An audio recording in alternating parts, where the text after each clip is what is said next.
Hello everyone, welcome back to another story time with Alice.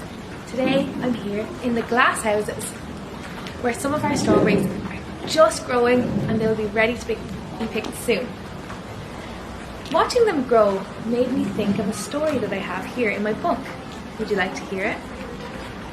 It's called Jack and the Beanstalk. There was once a young boy called Jack who lived with his mother.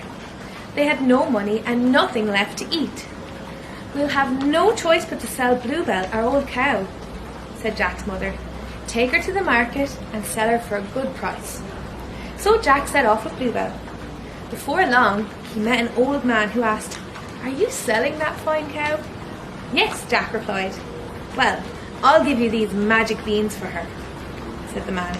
"They don't look like much, but when you plant them, you will be rich." Jack liked the sound of that and gave Bluebell to the man. When Jack showed his mother the beans, she was really angry. "You silly boy, go to your room," she cried, throwing the beans out the window. The next morning, when Jack woke up, his room was strangely dark.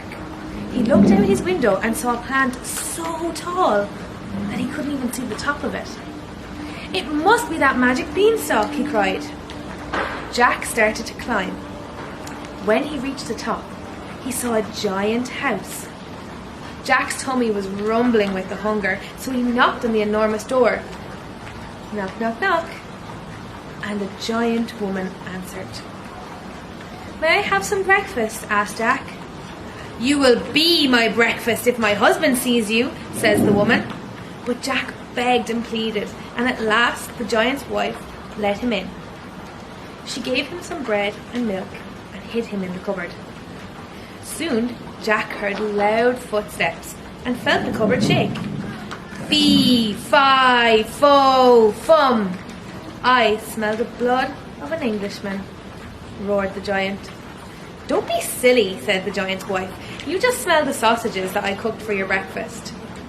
When the giant had finished eating, he counted the hundreds of gold coins in his treasure chest. But the counting soon sent him off to sleep. As quick as a flash, Jack grabbed the coins and ran out of the house. He climbed down the beanstalk. His mother was so happy to see the gold. "Oh, you clever boy, we'll never be poor ever again," she laughed. But soon, Jack and his mother had spent all the money, so the boy climbed the beanstalk again. He knocked on the huge door and begged the giant's wife to give him some food. Again, she let him in. After eating his breakfast, Jack hid in the cupboard, and just as the giant arrived home for his lunch. When the giant had finished eating, his wife brought him his pet hen. "Lay!" he bellowed, and then the hen laid a golden egg. "We will never be hungry again," thought Jack, "if I take this egg." He couldn't believe his luck, so he ran, picked up the hen, and down the beanstalk he went. Jack knew that the giant's wife wouldn't be happy to see him again if he ever went back up. He decided to climb it one last time.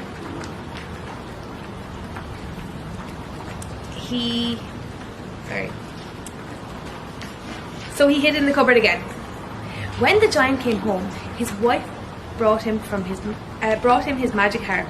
"Play!" he roared, and the harp played such sweet music that the giant soon fell asleep. Jack saw his chance and he grabbed the harp. As he ran, the harp cried out, "Master, help me!" This woke the giant up, and he began to chase Jack down the beanstalk. "Mother, fetch the axe!" Jack yelled as he reached the ground.